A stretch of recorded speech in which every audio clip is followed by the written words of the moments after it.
Good morning. We'll get going for the handful that are attending. Thank you for sticking around. And it's kind of a dry presentation considering what just happened on the stage. But if you weren't at first service, you're in a real treat for second service. So I'm Amy Horndelzer, and this is Brent, of course, longtime members of Fulton Church.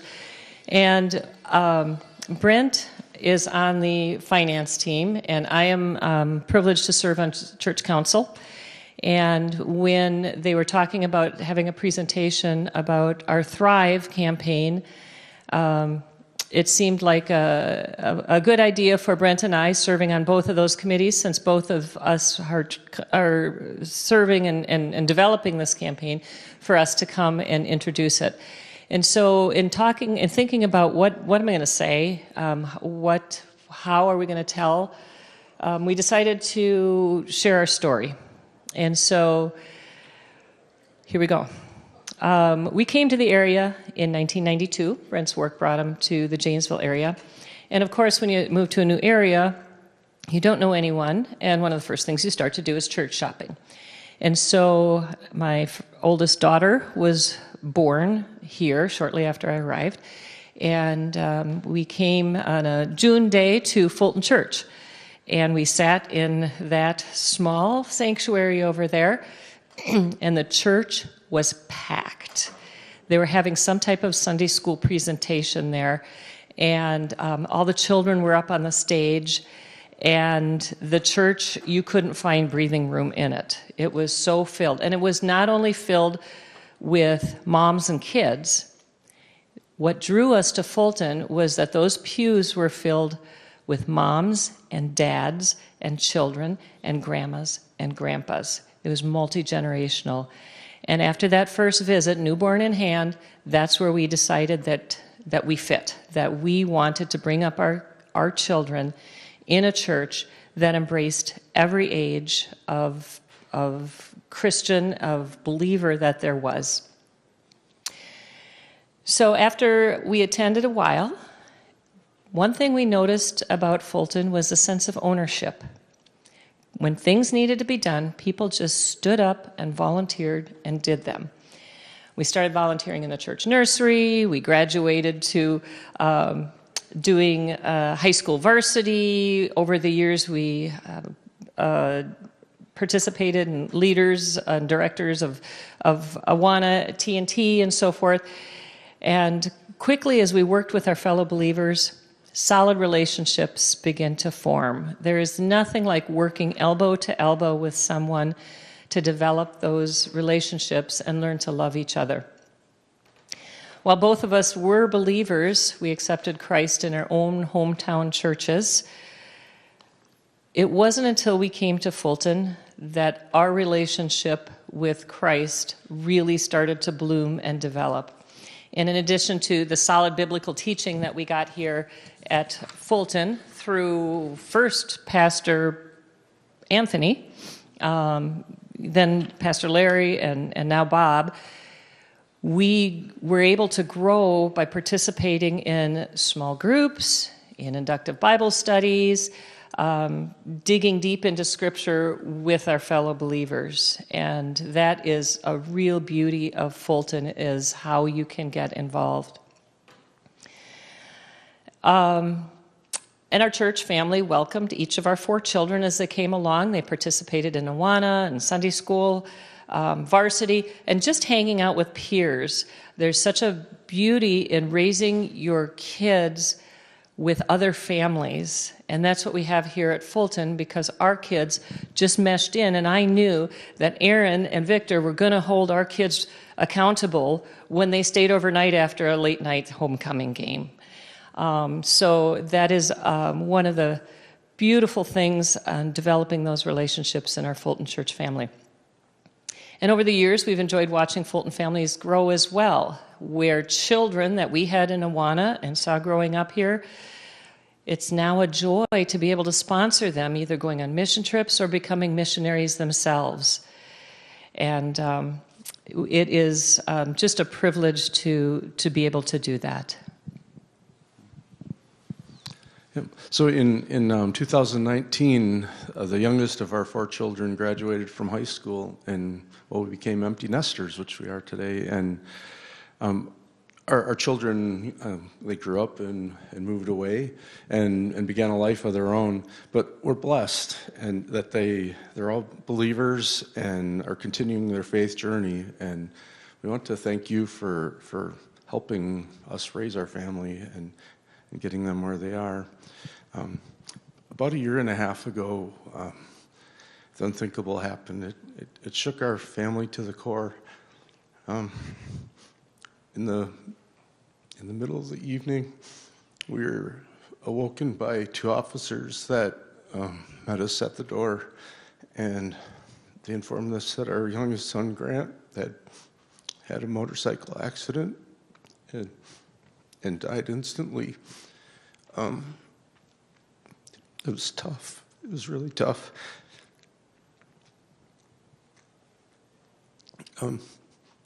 But God provided, and He used used our Fulton Church family to give us strength when we had no strength. And you prayed for us, lifted us up in prayer, and sat with us while we cried, and prayed for us when we had no words to say. Helped arrange the funeral service and provided food for the luncheon, and just were with us. Even helped us dig in the dirt to help us plant our garden and flower beds that year. And just thank you for being there. And I just want to thank you so much for being the church family that we needed. So our take-home message for you today is to be intentional, to deepen your faith journey and your relationships right here with each other at Fulton Church. Get connected, engage in however God is speaking to your ear. Nurture and grow your faith and your relationships in Jesus Christ, our Lord and Savior. Participate in small groups, life groups, Sunday school classes, Bible studies. If it's not offered, come to me and we'll get something going for you. Join a discipleship triad. Support our church through volunteering, joining, leading. Work together to meet the needs of our community. There is no better way than to share God's love than to get out in the community and provide services there. Invite your friends and neighbors.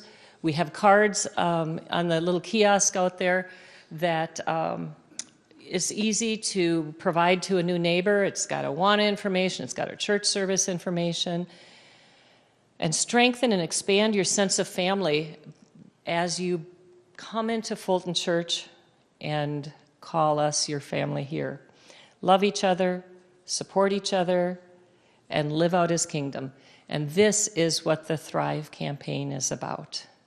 Thanks.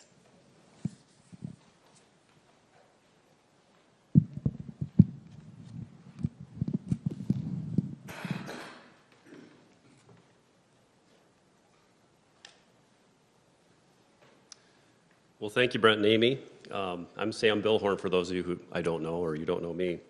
And I'm with our financial ministry team, and the message we have for you this morning is something I'm going to go over to give a bit of history about our church, as well as an introduction to our Thrive campaign as it pertains to our ministry team. So first, to introduce our team, myself, Pastor Bob is our staff representative. Matt Towns, who serves as our treasurer, he handles all our disbursements and accounting. Dave Billhorn is our financial secretary. He handles all the donations and deposits. Miranda Paulson serves behind the scenes. She's assistant to the treasurer, helping Matt in his day-to-day functions.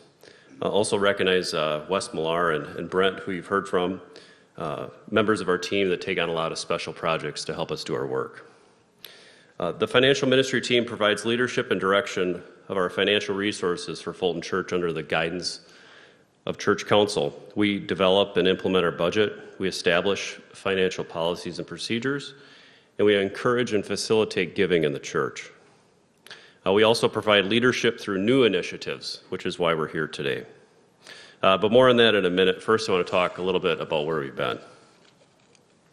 For those of you who may not know the recent history of the church, it was 20 years ago that this building, the sanctuary in 2003, was built. The church had experienced growth that was exceeding the space the historic sanctuary provided, the one that Brent and Amy described as they first came here. And I was one of the kids on the stage, by the way, at that time, I think. A then $1 million addition was made, and a portion of the work that was financed was quickly paid off just a few years later. And that was a good day. Who was there at that time? Who was here at Phase 1? Good number of you. Phase 2, as it was called, was then our focus. This included everything north of the foyer that provided the main entry, the gathering room, the large multi-purpose room, our kitchen, several classrooms in the lower level, and a lot of other items. This then $2.4 million addition was completed in early 2018. And that was another great day when we moved in just over 5 years ago now. It's been 5 years already. Well, let's review how this happened, but this time from our team's perspective, a financial perspective, to explain how the church responded to let this work take place. All right, this chart, you may not be able to see all of it, but you get the feel of it. The first chart here, we have actual dollars and donations. This is not inflation adjusted. This considers all funding to the church less designated missionary fund giving. So if you're giving directly to a single missionary, those dollars are taken out, but everything else is represented here. In case you can't see the scale, donations 20 years ago were about $200,000, and we're now approaching $500,000. Let's look at that next one.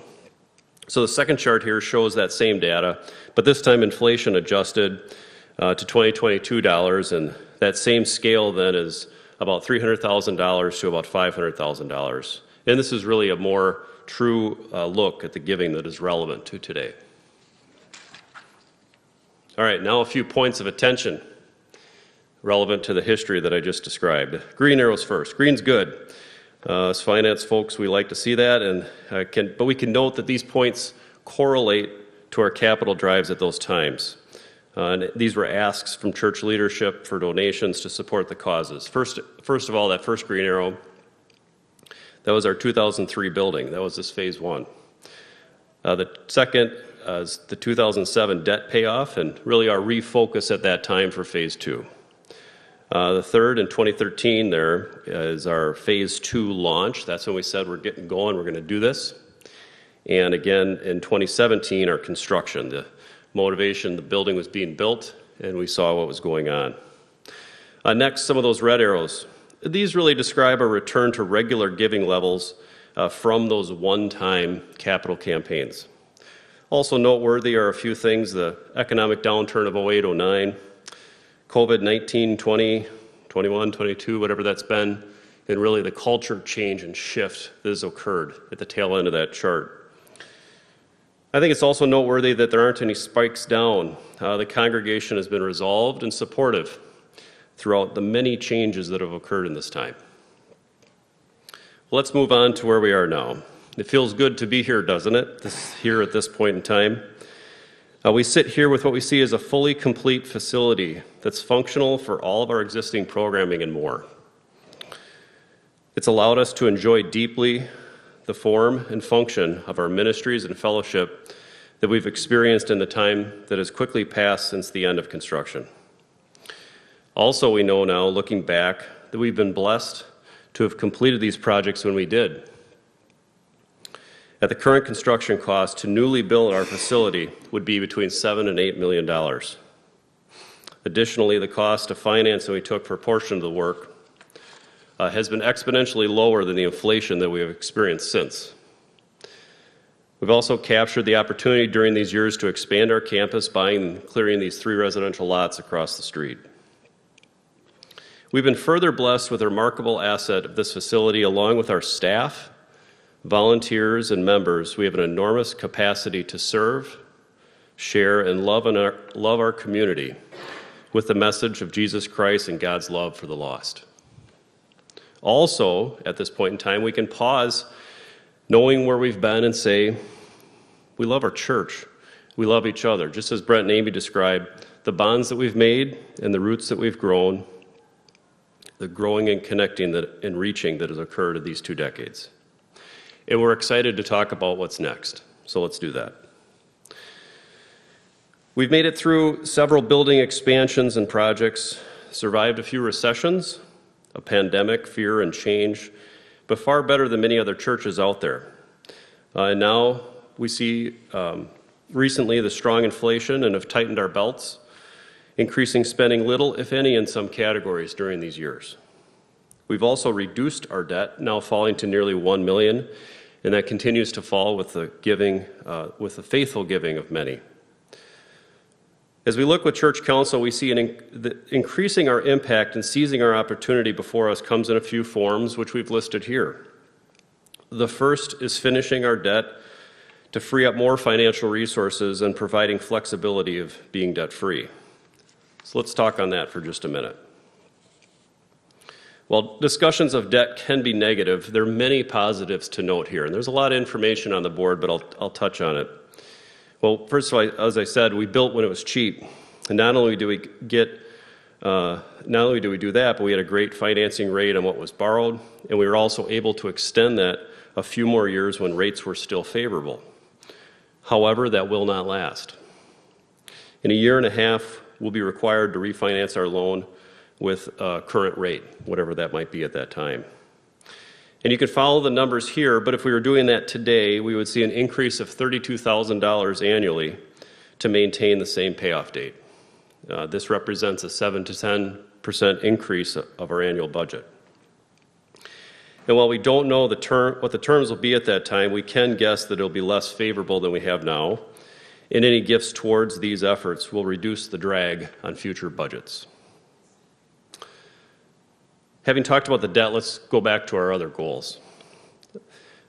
Supporting and taking care of our staff, training and discipleship of our members, and funding our programming and outreach to our communities. So that's taking care of our shepherds, that's taking care of each other, and that's taking care of those out in the community. Those are our focuses. And all these things take resources in growing our budget beyond levels that we've had since the dust of construction ended. As I've laid out, we've rallied multiple times in 20 years to bring us to where we are today. Let's go to that next slide. There was buy-in, focus, and determination to reach a goal. And now it is our call to action again, but in a different way than what we've done before. Under the direction of Church Council, our financial ministry team is moving forward with our Thrive campaign, which these meetings are a part of. It's our focus to cultivate an environment for all to thrive in the church. As that pertains to our team's goal to engage members, there will not be a dinner, an event, a speaker, or a call to complete a project as we have done in the past and as I described before. What there will be is a simple invitation for you to consider and communicate your next financial step as we engage with our community here in Fulton. What I'd like to do next is have us take a look back at our charts, but in a different way to explain the plans and focus that we have moving forward. So this is the same chart here we had for the inflation adjusted giving throughout the years. That's what that green line is. But here I want to take out the peaks and valleys and focus on that trend line that you see in red. And the trend is up, which is good. We have perspective on the hard times, recessions, plant closings, pandemics, inflation. And we can understand there's always been recovery. However, when we get down to it, the trend calculates to just under 2% inflation-adjusted growth annually. And as we move forward, we look and say that the church body and our ministry has not been static during this time. Our community and mission has changed over these 20 years, and to be fair, we should compare metrics of growth of our members, our staff, ministry functions, outreach, missionary support, and more when evaluating the growth of our giving.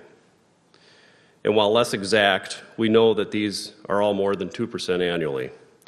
which means that giving has lagged over time when considered relative to our donor base. It's helpful to look back, and it helps us understand. But the task and responsibility that our team has is to look forward, which leaves us asking simply, how do we do that? How do we plan? And how do we know what's next? Well, we could project ahead with what we've seen in the past or react to what happens when it happens. That's how we've made budgets for 20 years. But this is difficult for planning and ministry development. It also doesn't communicate the needs of our church to our members, which is our responsibility. This brings us to a key focus of this presentation. What we're wanting to do is improve our trend, not induce or request a spike.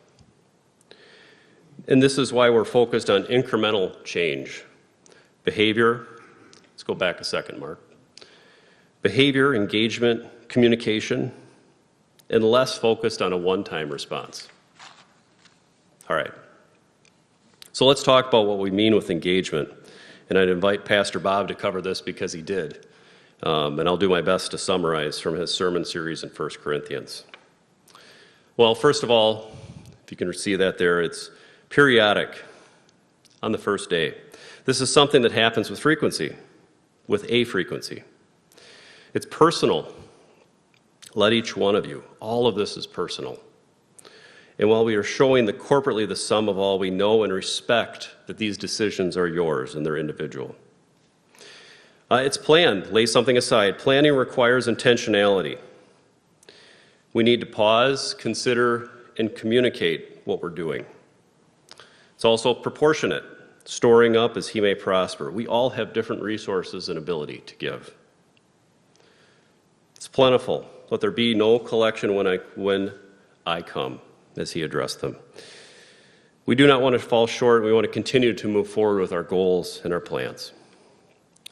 And to facilitate a moment of self-reflection, we'll pause and ask everybody to consider these things and identify items you may do well, as well as items you may have the opportunity to further develop. And to help do that, maybe we focus back on our goals. Which of these do you identify with? Is there something that you can get behind? So here's our ask. To the next slide. Give these things some consideration, and we ask you to communicate with us what you want to do. We'll be laying out what our communication process is in a moment, but first I want to throw out a few actions that we all might consider. Our corporate plans are the sum of everyone's individual plan, which is why we're needing and asking you to communicate. And to be clear, it's so important to say this. This isn't about amount, level, percentages, pledges, commitment cards, or even implied requirements of membership. This is all your decision. This process is simply to allow you to tell us what you plan to do, and it's our team's job to facilitate your decisions. It's also important here to insert that we do not want your step or change to be at the cost of another commitment you've made to God's ministry at large. We've seen this before with building pledge drives and other fundraisers where it's merely a change in pocket, not an overall increase to the mission. This is also why the information and charts I presented laid out the sum of total ministry giving. So think back where you are. Can you see a next step? Here are a few examples that might fit you, and we have them listed here. For some, it's recognizing their connection to the community and giving their first gift of support. We have a considerable number of attendees and members who fit this group.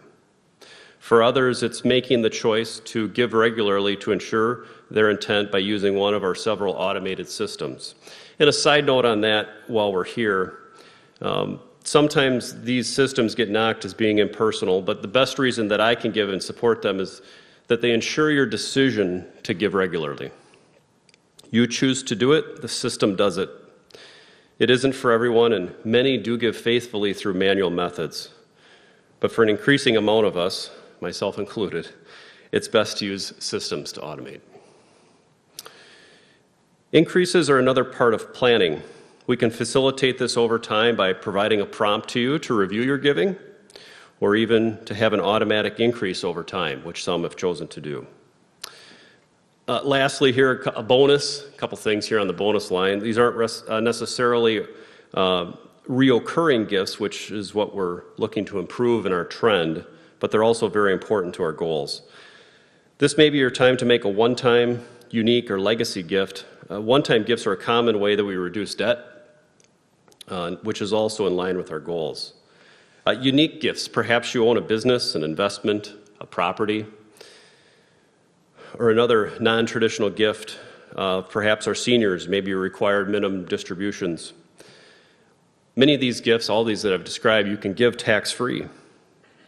And these may need some explanation and discussion, and we're here to help you with that. Finally, legacy gifts. These allow you to give a gift and set it up to give to the church upon your passing. Legacy gifts can be substantial, but they're also never realized if they're not established. If this is you, we want to help by coming along your side and providing you with the necessary resources to execute your instructions. So next here, just a note, before we go to our communication form, a note for our visitors and those who may be newer to the church. This may not be for you, simply. This may be for those who have been here for some time and want to engage in our church in this way. And at the same time, it may be for you later, and we feel it's valuable for you to hear how we communicate openly and respect each other in a non-confrontational approach to giving and how we budget in our church. All right, so I'm going to ask a couple of members of our committee if you'd come up, help me out with these forms. I'm going to pass these out.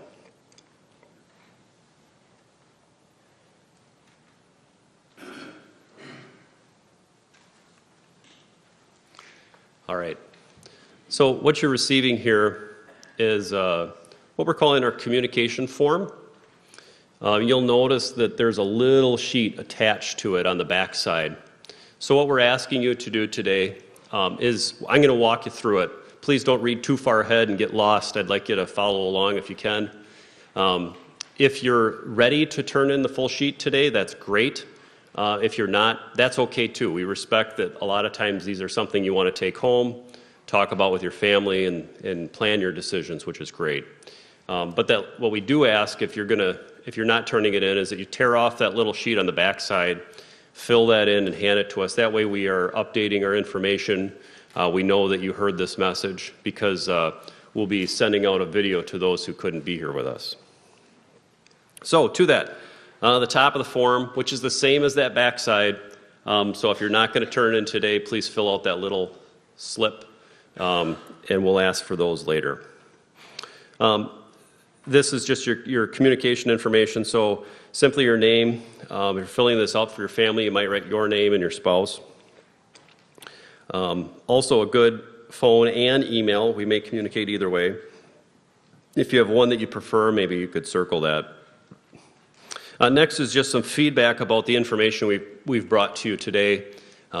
We know that financial information can be a sensitive subject. We try to approach it with good information and be a non-confrontational way, but at the same time, we'd love to get feedback to let us know what we could do better. We'll be communicating more as a committee with the congregation in the future, not less. So that's the top part. Move to the next piece. So next up is the where are you now? So this is your current status as you see it. In short, we already know this from our records, and I should say we. Matt, who is our treasurer, is really the only one that knows this detail. I know the corporate sum of these things, just like we present to the congregation, but it's only our treasurer that has the detailed information. So really we know this, but it helps us identify measurables in terms of decisions for the campaign. So really, if you could understand or you could tell us where you're at, that's what this section is for. The next section, I move to do the following. This is your next step. So really, this is what we want, you're considering and moving towards, and we want to help facilitate for you. We gave some suggestions that may fit you, but what you see as your next step may not be listed, which is what that other line is for, and you can just write in there what you want to do next. You may also be satisfied with your current status and don't need to make a change. You have it right where you want it, and that's what that last box is for. And you can just check those. I know they look like bullet points, but you can just scribble right over them. Finally, the last section, can we talk? And this is just, to let us know how we might get back to you if you'd like to have follow-up. It's pretty simple, it's self-explanatory, but if you have everything you need and you really don't necessarily need to have a call, that's what that last box is for. Finally, the bottom of the form, anything else, we just have some white space there if you want to fill in things you'd like us to know or communicate with us. If you want to write a whole bunch, flip it over and do that. And as well, you have our contact information at the bottom. If you don't want to hand in that form today, which is fine, a couple different ways you can do this. Number one, you see that QR code right on the form there. You can hit that with your phone, and it's electronic version. It's the exact same form. You can fill that out at any time, and we'll receive it that way. And by the way, on that too, that's something that will remain live indefinitely. You can click on that if you want to make an update and communicate with us. That's a good way of doing it. You could hand your form to any one of our team members. You can text it to my phone number. Any way that you want to hand that in, just take a picture of it and send it if you want to do it that way. All right, so let's talk about where we're going with this. So our measurables, and those numbers there I have updated. So this was for our last presentation, so I'll give some new pieces of information. Again, we're trying to encourage engagement and behavior, and some of these things we're measuring are simply actions and processes taken, or upstream activities. So communication form, we're up to 33, and that's about, shouldn't do math here, almost 20% of what we have, what we're expecting. Those willing to take a next step, we have 22 in our congregation that have replied with that now. That's action, that's activity. A new automatic giving, we have 6 people that have signed up for that now. Committed to making an increase, 13. Requesting follow-up, 22. There's 22 people that Matt's been working to talk with them and help them with their needs. And finally, we have also now 2 unique and legacy gifts that have been set up. These are all fantastic actions that are going to help increase giving in the church. All right, next up. So we're here now at December 10th. We've finished our final presentation for the Sunday school hours. We have recorded this and will be sending it out to make it available to those who weren't able to join us and encourage them to watch it. We'll be giving some congregational updates here, perhaps at the end of the month, and certainly we'll be giving a presentation at our our annual meeting in January to summarize all of our results. Finally, I'll end where I started. This is our campaign focus. We want all of you to engage more deeply with our church. There are many ways you can do this. Brent and Amy described it. And while the focus of our team and our message today has been financial, there are needs and opportunities to serve and support our community everywhere you look. There was probably 20 different opportunities I saw just walking in here this morning. So please connect, engage, and find your way to thrive here at Fulton Church. Now we'll have a few moments for questions. I'm going to invite Mark Matthews from our council. I'll talk here from our financial ministry team. And Pastor Bob, your timing is absolutely perfect if we have questions for Pastor Bob as staff. So we'll open it up. I can't move. I got one. We can share, Mark. Does anybody have any questions or things you'd like us to go on? Deb? Just an idea. Yeah. It's a little beyond what you're talking about. Okay. Sometimes we have visitors who want to give, maybe they haven't been to church for a while. It might be helpful to have either an additional QR code in the bulletin or even on the offering plate. I know it sounds goofy just to scan and give because so many people don't carry cash. Right. And they want to give. So giving them a pathway to it. Yes, and there are some of those, but we could make them more apparent. Thank you.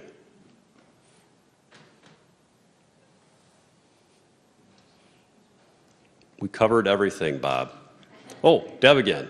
What is your goal, your ultimate goal on response forms, and then also increased giving? Like Sure. Well, again, all of these, our focus is on action and engagement in those activities. You'll notice, and I even addressed it very directly, it's not about amount. We believe that the amount will increase with the actions that occur in the front end. So our team is focused not so much on that amount. There isn't a targeted amount. Our target is on the engagement that will follow, then the amount will follow. As far as how many, my goal is 100%. Our committee has made a lot of phone calls, a lot of emails. I spent $132 in postage to send everybody a letter. We got about 25 people here today. 30, maybe a few more have come in. That's disappointing, Deb. It's disappointing. But the goal won't stop. And I guess the way I look at that is say, we'll have a follow-up letter go to everybody that hasn't turned in a form. We'll give them the opportunity to watch that video. We'll talk as a committee with council and see if we need to do this again. But that's the goal.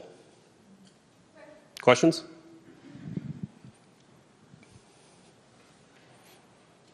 Mark, you got something to say? Of course, I always have something to say. You look like it. Thanks. I wanted to give a personal testimony to the automatic giving. Some time ago, we offered that. And I wrestled with it, to be honest. I wrestled with how am I going to let the plate pass by me and not put something in? And have people wonder, does he give? So I encourage you, press past that. Because I think it is truly important to give on a regular basis, not just when you're here, not just when you attend, because the costs, the ministries, the opportunities go on, whether you're here or not. And so I'd encourage you to press past that. The other thing is just as a church, and I'm part of the church council, but as a church, we don't focus on money. We really don't. In fact, maybe to some detriment that we don't present the opportunities to give and to serve and to honor God and to bless people through giving. And so we don't spend a lot of time talking about that, but maybe we should. So here's an opportunity to engage. Yeah, thank you, Mark. And really our team's perspective as we talk about all this is to become better communicators and better facilitators, offering these opportunities. I mean, hearing one little thing, putting a QR code on the bulletin, that's great. There's more things like that we can do. Other questions? Anybody else? Okay. If Wes and Brent, if you could be at the back doors here, if you want to, I know if you're staying for second service, that's great, but if you could either go to one of these guys in the back or myself in the front. Again, if you hand in your full form today, that's awesome. If not, at least give us your communication information so that we have it for our records. That'd be very helpful. And they can put it in the plate. Yeah, if you want, and turning those things in, you can give it to one of our team members or you can put it in the offering plate. Any of those are fine. Thank you so much for being with us today.